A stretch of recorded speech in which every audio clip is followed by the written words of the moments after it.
رب العالمین دی عقل ته فرمایل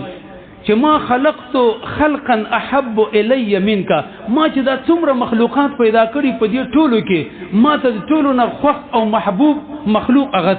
ته زما مخلوق، خو ما چې دا څومره مخلوقات پیدا کړي دي په دې ټولو کې ما ته زیات خوښې، او دا واقعي خبره ده. او بیا رب العالمین یو خبره وکړه، فبعزتی وجلالی، زما دې په خپل عزت او په خپل خدایتوب او په جلال باندې قسمی چې زه با چا سره چې مینه محبت کوم، لأکملنک فی من احببت، هغه څوک چې زما سره ډیر محبت یې زه به پکې تا ورچومه، یعنې تا به له ډیر ورکومه. نو هغه انسانان هغه بندگان چې د رب العالمین زیات خوښ دي او د الله ته محبوب دي، الله هغې له عقل ډیر ورکړی دی.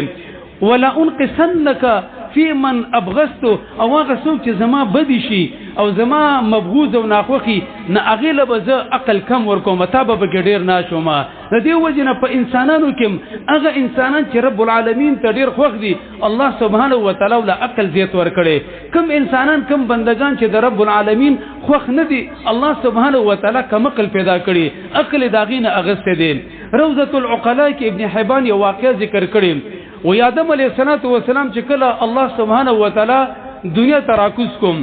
نو درې شیان یې ورته راوړل، یو عقل و بل حیا او بل دین، او دا ته ویل شو چې دې کې به یو اخلي دوه به پرېږدي. دا امتحان د رب العالمین د طرف نه. نو الله سبحانه وتعالی ته په دې زړه کې واچوله، یا جبرئیل له مشوره ورکړه، ویل دا عقل پکې واله، نو عقل یې پکې واغسته او دا حیا او دین یې ایسته پرېښودم. نو دی حیا او دین ته ویل شو چې اذهبا زی تاسو زی، هغې ویلې نه لا نذهب، من خو نځو، ونکون حیث یکون العقل، من به په هغه ځای کې یو کوم ځای کې چې عقل یو، من خو د عقل سره لازم یو، کوم ځای کې چې عقل یو نه هلته به حیا وي هلته به دین وي، کوم ځای کې چې عقل نه و هلته به حیا او دغه رنګې دین به کم وي. ته اوس دې حدیث ته وګوره، د الله پیغمبر داسې فرمایلي د زنانو په باره کې، هن ناقصات العقل و دین، دې زنانو کې چې کم دی عقل کم دی نو دین هم پکې کم دی، عقل کم دی. ځکه اکثر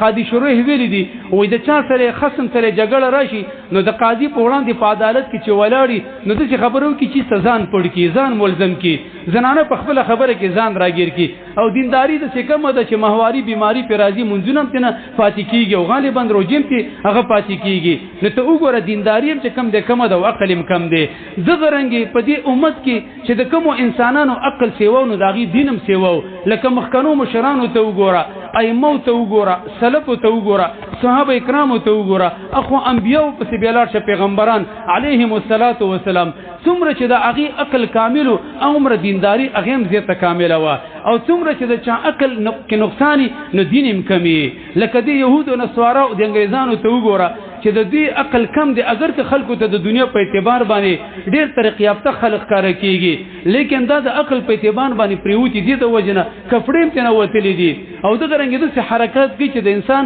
او د تعجب وکړي. او په حیواناتو کې عقل نشته دی، نه هغې کې چې کوم دی حیام نشته دی، خرو دغه رنګې سپو وغیره ته وګوره، لکه دا حال په مشاهده کې لیدلی کېږي او کتلی کېږي. نو الله سبحانه وتعالی وی په لاول کې عقل پیدا کو. یو روایت کې داسې راغلی دی، واول ما خلق الله عز وجل،